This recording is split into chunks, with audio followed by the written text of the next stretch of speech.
là, vous avez jusqu'à midi 20. Je vais commencer par un bref historique pour vous donner l'idée un peu des origines du croire. Il faut remonter quand même à la fin des années 80, alors que le diocèse de Québec avait demandé aux Sœurs du Bon Pasteur de créer un centre ou de former des gens qui pourraient répondre aux questions que le diocèse recevait régulièrement à propos de tout ce qui touche les nouvelles religions, le phénomène des sectes et des dérives sectaires. Donc, c'est à partir de ça que les Sœurs du Bon Pasteur, qui étaient, je ne sais pas si c'est encore là, mais à l'époque étaient sur le chemin Sainte-Foy, ont créé le Centre de consultation sur les nouvelles religions, le CCNR, qui était en activité pendant une douzaine d'années, jusqu'à temps où les sœurs ont décidé de cesser leur activité et ont formulé le désir de léguer un peu tout ce qu'ils avaient fait en termes de documentation et des sites web. Et donc, à partir de ça, il y a un groupe d'étudiants et de professeurs de la faculté qui se sont montrés intéressés. Et après quelques pourparlers, les Sœurs du Bon Pasteur ont accepté de léguer toute leur documentation à la faculté de théologie et de sciences et religions.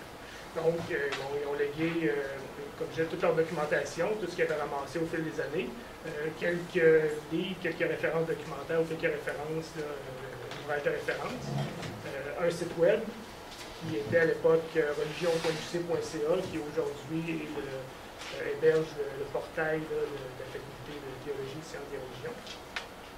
Et un petit montant d'argent aussi que les sœurs avaient légué à la faculté. Donc, c'est à partir de ça qu'a été créé officiellement, je me rappelle bien, en 2003, le Centre de ressources et d'observation de l'innovation religieuse, le 3. Donc, tout à l'heure, si j'ai le temps, je présenterai un peu le site web. C'est la dernière version là, du site web qui a été mis en ligne, si je me rappelle bien, en 2009, à l'adresse de www.croire.ulaval.ca.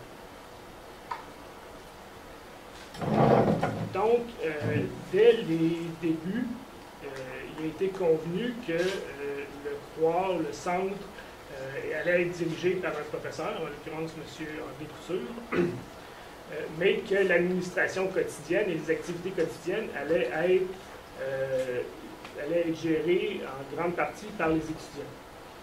Donc, c'est ce qui fait que la quasi-totalité des personnes qui travaillent au Croire actuellement sont des étudiants de la faculté, mais il y en a eu aussi d'autres facultés qui venaient, par exemple, de la faculté des lettres, de la faculté de philosophie, qui peuvent travailler au Croire soit en tant que bénévoles, soit en tant que stagiaires où ils se font créditer leur travail dans leur programme, ou soit en tant qu'auxiliaire de recherche salarié. Donc Jean-Philippe a commencé en faisant son stage il y a 2 ans. Et ensuite de ça, on a réussi à y trouver un petit contrat d'auxiliaire de recherche qui fait qu'il peut être rémunéré pour son travail. Donc essentiellement, qu'est-ce qu'on fait au Croire? Je dirais qu'il y a 2 grands volets. Un premier volet que j'appelle le volet information. Donc, qui est un peu l'essence même du Croire. J'aime à dire que le Croire est une des grandes vitrines de la faculté sur le public, qui peut amener peut développer des rapports entre la faculté et le public en général. Donc, essentiellement, ce qu'on offre au Croire, c'est un service d'information pour toute personne qui s'intéresse ou qui se pose des questions sur les phénomènes d'innovation religieuse. Donc, évidemment, ça peut être des étudiants de l'université, mais on parle aussi des élèves du secondaire, du primaire, des professeurs, des intervenants sociaux, avocats, travailleurs sociaux, psychologues, on a travaillé avec des journalistes, des policiers, des services policiers aussi. Et bon, finalement, n'importe quel particulier, tout le public, n'importe qui du public qui se pose des questions sur les innovations religieuses. Là, quand on parle d'innovation religieuse, la première chose souvent qui nous vient en tête, c'est le phénomène des sectes, des dérives sectaires, des nouveaux mouvements religieux. Évidemment, c'est un gros morceau, ça entre dans la catégorie de l'innovation religieuse, mais il y a d'autres choses aussi, c'est-à-dire ça touche tout ce qui entre dans la catégorie des nouveautés ou des changements dans le paysage religieux contemporain. qu'on peut qualifier de traditionnelles, donc l'innovation dans les grandes religions et les instituées, tout ce qui touche à la spiritualité contemporaine, le nouvel âge, les différentes croyances, réincarnations, ces choses-là, les croyances ou les traditions asiatiques qui s'insèrent dans le paysage contemporain occidental. Et donc, c'est ça, on reçoit soit par courriel, on a une adresse courriel, on a aussi une ligne téléphonique. Les gens nous appellent, nous communiquent avec nous et ont différentes questions. Souvent, la question qui revient le plus souvent, bon, c'est le cas de gens qui ont entendu parler d'un groupe ou ont visité un site web, ou connaissent quelqu'un qui fait partie d'un groupe. Puis là, ils nous appellent, ils nous demandent carrément, bon, c'est quoi cette affaire-là, puis est-ce que c'est une secte. Puis là, il faut essayer de démêler un peu les choses, on remet le phénomène dans le contexte, puis on essaie de les informer le mieux possible là, au sujet du groupe en question ou du phénomène en question. Parallèlement à ça, évidemment, il y a souvent des questions qui vont nous arriver. J'en ai eu justement il n'y a pas longtemps. Des gens dont un proche ou un membre de leur famille fait partie d'un mouvement religieux et là, la personne s'inquiète parce que, évidemment, ça amène des changements dans leur mode de vie, dans leur rapport avec leurs proches. Et donc là, on a une espèce de rôle d'essayer de les rassurer, toujours en étant objectif et en essayant de rester dans l'informatif, dans l'information. Bon, l'idée, c'est de rassurer les personnes et de les rediriger vers les bonnes ressources s'il faut. Donc, évidemment, pour ça, ce volet-là d'information doit être soutenu par une documentation importante. Là, c'est le deuxième volet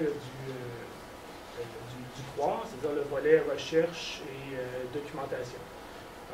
Donc, en fait, c'est le plus gros du travail qu'on fait au CROIR, c'est-à-dire que c'est ce qu'on fait au jour le jour, c'est de monter des dossiers documentaires sur des groupes religieux. Philippe va vous parler de son expérience tout à l'heure avec l'Église de Scientologie. Et donc, c'est ça, le but, c'est de monter des dossiers documentaires, ramasser le plus d'informations possible et les informations les plus à jour possible aussi sur ces groupes-là. Et en même temps, parallèlement à ça, on monte ce qu'on appelle des fiches signalétiques sur ces groupes-là qui vont se retrouver dans les dossiers et dont une partie des informations vont aussi se retrouver sur le site web. Donc, c'est essentiellement ça qu'on fait au jour le jour là, au CROIR. Donc, on monte différents dossiers documentaires. Et souvent, ces dossiers-là vont se retrouver sur les sites web. Je vous invite à aller le consulter. Il y a des documents intéressants quand même. Les premiers onglets en haut, c'est les informations de base sur les services et la mission qu'on a.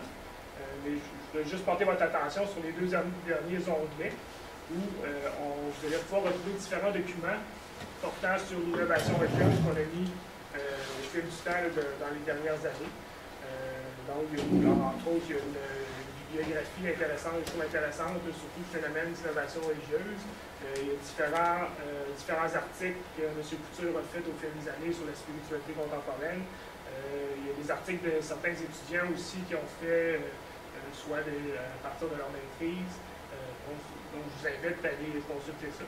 Et finalement, qui est un peu le gros du CROIR, on a toute une partie avec des fiches de groupes religieux que vous pouvez consulter soit par ordre alphabétique.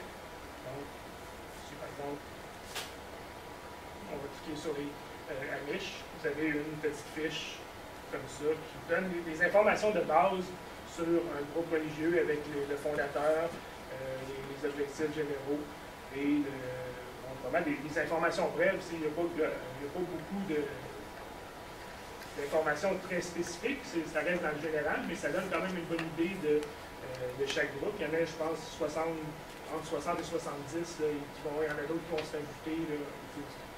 Donc, je vous invite à aller consulter des choses intéressantes. En même temps aussi, je vous invite à venir faire un tour au CROIR. On a une banque d'ouvrages de référence qui sont quand même intéressants, qui viennent de la bibliothèque de l'université, qui sont consultables sur place, entre autres des encyclopédies, des dictionnaires, qui sont consultables sur place. Vous pouvez venir consulter nos dossiers aussi. Et sur ça, je vais peut-être laisser la parole à